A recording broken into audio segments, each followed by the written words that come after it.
This is the hoopite linkage for the Begode T4, along with the DNM AOI 36 RC shock in the 200 millimeter / 55 millimeter size, which Hoopite recommends. This whole thing, this linkage comes as a kit, so everything's provided. There's even an extra pin for the middle pivot here, which is more than what the original has. The only thing you have to supply is tools and Loctite. She goes together without any modifications or grinding or anything like that. The only modification you need to make to the shock is to remove the bushing that comes pre-installed in both ends. It's just a light press fit. It's easily removed. This is included in the photos you see of this shock, and it gives it a 24 millimeter overall mounting width. But if you take this out, it's only a 14. The actual boss in the shock is only 14 millimeters. And the other thing, to get the specified travel, to make full use of the travel of the shock and the linkage, you need to remove these spacers, I guess is what you call them, that the T4 originally came with. I assumed that because they were pre-installed, and not only that, there was an extra pair in the box, that they were a wear item, but I don't see what their function is other than to lower the pedal height and to limit the travel of the shock. So I don't know what their original purpose was, but they need to be removed to get the full 80 millimeter travel here, and I think we're looking at 48 millimeter travel of a total of 55 millimeter on the shock.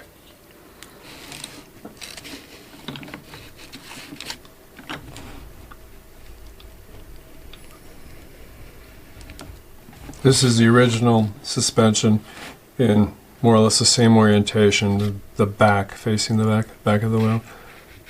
This would be the frame into the wheel. The slider is in the upper frame. And these bolts don't fit particularly tight, but they're the closest I could get. You can see the motion of this. The shock has a relatively small travel compared to the travel of the linkage. And the problem I had with it was the high pressure you needed to run and the difficulty in tuning that at all, getting an accurate pressure, dialing it in, so to speak. You get to 200 psi, you go to disconnect the pump, there'd be a big puff of air coming out because the pressure is so high, and who knows what it was after it was disconnected. Not only that, it would leak down after a matter of sometimes a day, sometimes a few hours, sometimes several days. It was not really predictable. The ride quality didn't seem particularly good. The other thing I'm going to do before I reassemble this totally, put the pedals back on, is take a die grinder to this and a carbide burr and knock all these really sharp edges off of this block, because it's really hard to grab onto to lift. If you can lift it using the edge of the pedal and this block, it's hard to grab this thing. It hurts, and also that it digs into things. If you put it on things, it kind of can cut. So, gonna knock those sharp edges off. It's a good time to do it. So, in summary, it seems like a good value, this whole package.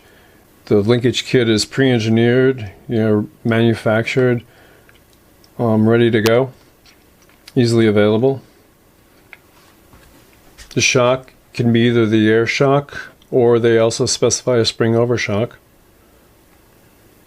that's compatible with the linkage.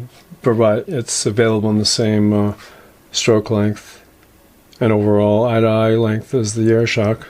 The prices are reasonable. The linkage is $140 plus $15 shipping to the US, whereas the shock, the air shock at least, is it's $120 on Amazon, but it's widely available on AliExpress for around $70, shipping included. I mean, the geometry of the linkage provides like 48 millimeters of travel to the shock versus for the same 80 millimeter travel on the slider compared to the OEM shock, which only is like 30 millimeters of shock travel for that same 80 millimeters of slider travel.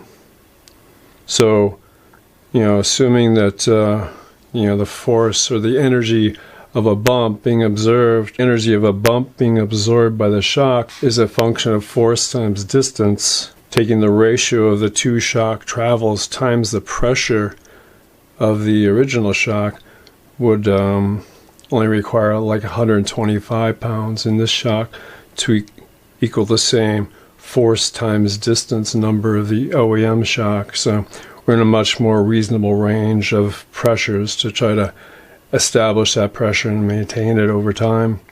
And we've got the dual chambers to play with too, which will make it a lot more tunable. Not only that, it comes with this little fender extension too. It's hard to see probably. It's a little plastic that mounts to the bottom of the links.